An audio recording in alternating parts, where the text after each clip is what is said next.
Should be pretty good. G'day. Hope you're doing well. I'm Average Dom Slim. I've got my next marathon in T-minus 4 days. So we're probably down to counting it in hours by now. Real soon. So I'm deep into the taper. And that's what we're talking about today, the taper. Can we get a quick definition on screen? Thank you. So tapering is a type of central... That is not it. Could we try again there, please? Thank you very much. Taper is a Guys, this is really unprofessional. Thank you. Taper is decreasing training in the weeks leading up to an event. It helps get rid of the cumulative fatigue of endurance training while maintaining fitness levels. It can improve race performance by about 3%. Okay, honestly, I was hoping it was a little bit more than 3%. Tapering is one of the most important parts of the training cycle, but it's actually one of the most trickiest to do, mainly because runners love running and they don't like as much not running. In theory, the taper actually sounds great, at least for most people. Sleep in, kick your feet up, eat more carbs. Sounds like paradise, right? But for runners, what this means is probably getting a little bit restless, maybe fearing that you're losing your fitness, potentially fearing that you're putting on weight. And those nerves are building for race day. Am I ready? And you're going a bit crazy in your mind. But this period is vitally important for recovering from all the endurance training that you've been doing. And it's going to be critical to your performance on race day. So here we go. Here is 5 must-dos of the taper period so that you can nail your race. We're going to start with the most obvious one, which is running less. So the 3-week taper is probably the most common to be used among marathoners. Maybe you're doing a marathon, maybe you're not. So maybe you don't need the whole 3-week period, or maybe you are doing a marathon and 3 weeks doesn't work for you. You might need to. That's fine. Mine's a little funny given that I only have 4 weeks between my 2 marathons. So it's a little bit difficult to both recover from one, build up the training again, and taper for the other. Yeah, it's been a little crazy. The idea though, and the general rule, is to cut mileage between 20 and 30% from those peak training weeks that you're having during your training block. The other key thing is to reduce the intensity of your training. So it's not just the mileage you want to cut down on, not just the volume, but the intensity of the sessions. I would say as a rule, you probably want to do maximum race pace. So some like to keep doing sessions during the taper. So here are a couple of examples of sessions that runners in my circle like to do during the taper. 3-kilometer easy pace warm-up, 3 times 1200 meter race pace. This one's particularly good for the track. And a 3-kilometer easy pace warm down. Here's another one. 2 kilometers easy pace warm-up, 2 by 2 kilometers race pace, and 2 kilometers easy pace warm down. Mine this morning was a little bit whack. I did 4 kilometers at an easy pace, which for me was 5 minutes per kilometer. And then I did 1 kilometer on, 1 kilometer off, 1 kilometer on, 1 kilometer off. No idea. I just wanted to feel that race pace for a couple of kilometers.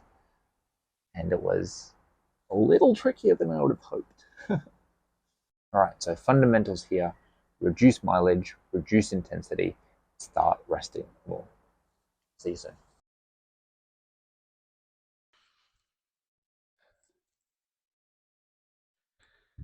Now the reason I didn't have Wheat Bix, because we don't have milk, and I couldn't have a full serving of oats, which doesn't need milk, because I don't have enough oats. and we'll also add a peanut butter. So this is oats, wheat bix, boiling water, natural yogurt, honey, banana, some granola for taste and sultanas, and man, it looks like mush. Very average. Very average. I probably wouldn't recommend that. Now, technically, this ticks all the boxes of the kind of food you should be eating during taper week. What you want to do is increase your protein intake because that will help with muscle recovery. So as soon as you go into the taper, up that protein. And this has protein powder in it. Tick. Obviously, you also want to focus on your complex carbohydrates. You know, we're talking the classics. We're talking rice, pasta, bread, whole grains, like oats, wheat bix. Also fruits, veg. Doesn't say your meals have to taste good. And so, here we go again. But you can make stuff that tastes good. So it's not just the night before that you want to be having carbs, but in the weeks, and particularly the week leading up, also want to be drinking your fluids. This is the minimum size you should have for a water bottle. This is a tiny water bottle for taper week. Oh, I wonder how that swallow sounds in the microphone. All right, I better leave you to it because it's just gonna be me struggling with this mush, and so I'll let you be free, and I'll catch you soon. That wasn't as smooth as I had anticipated. All right. This looks good. No, that's different.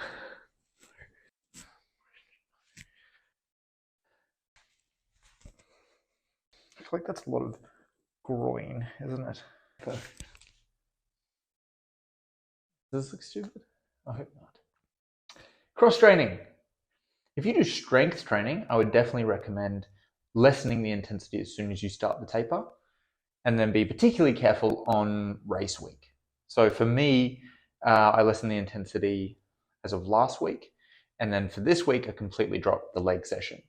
I usually do an upper body session and a lower body session, and I won't do legs this week. And I just did a upper body session on Monday, and that's all I'll do for strength training.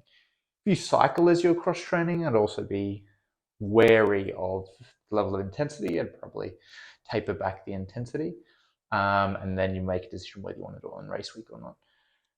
Swimming, honestly, I feel like swimming's just like, you can't go wrong with swimming. Just keep swimming, mate. Okay. Anyway, and then we've got yoga, stretching, mobility, Pilates. For all those, I reckon just go for it. Right, this is my mobility and stretching routine or whatever, okay? So here we go. The side roly-poly, the front thigh roly-poly. This is called jumpy blocky. This one's good. This is called city twisties, and you can also do them as city twisty lifties. Lift. Lift. These ones are called ready sets. Like ready, set, go. Cool. And you can also do ready sets with the knee down. These are called hurty lunges. And then you can get the bands out. It's called clam clams. Thrusties. Now I don't normally close my eyes because it makes it look even weirder, but just the sun. And also one leg thrusties. Now I switch bands. These are called straight leg lifties. I call these Natasha Oceans. Single leg calf pops. Knee over toe calf pops. This one's the ninja lunge. So you stay low. This is called one single push-up for no reason.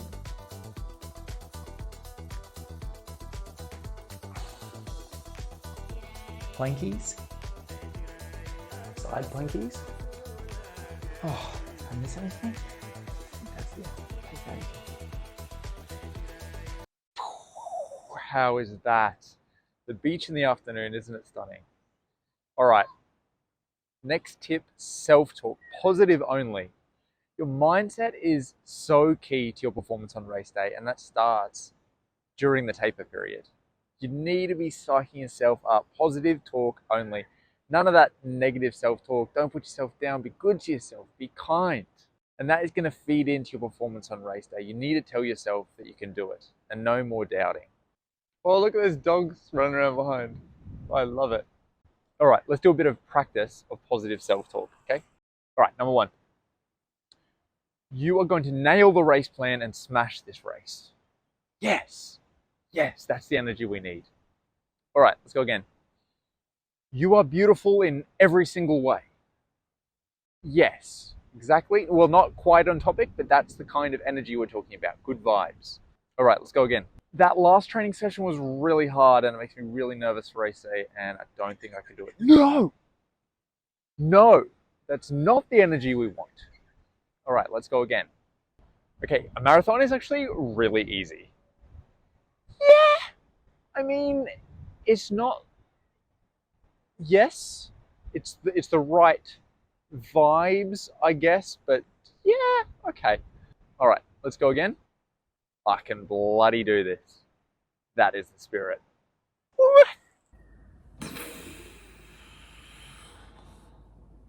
The last thing I wanted to chat to you about is sleep. Now, you're probably going to have a chance to sleep more because you're training less. Like, you might be able to sleep in on more mornings. Sleep is critical, not only to your health in general, but to your performance on race day. Some people, like moi, find it very difficult to sleep the night before the race, and I often sleep very poorly. I have a pretty much perfect record of having a bad night's sleep. But that's why it's all the more important to sleep well while you're tapering. So emphasize getting to sleep early or on time and getting those hours of shut-eye. I mean, I think there was a man who didn't sleep for a year and he's dead now. All right, how many hours left till the marathon? Oh, dear God. All right, well, I better go get some sleep. Not really, it's like 5:30 in the afternoon. But I'm gonna go do something. I'm just gonna leave. I'll see you guys next time. Hey, wish me luck in the marathon.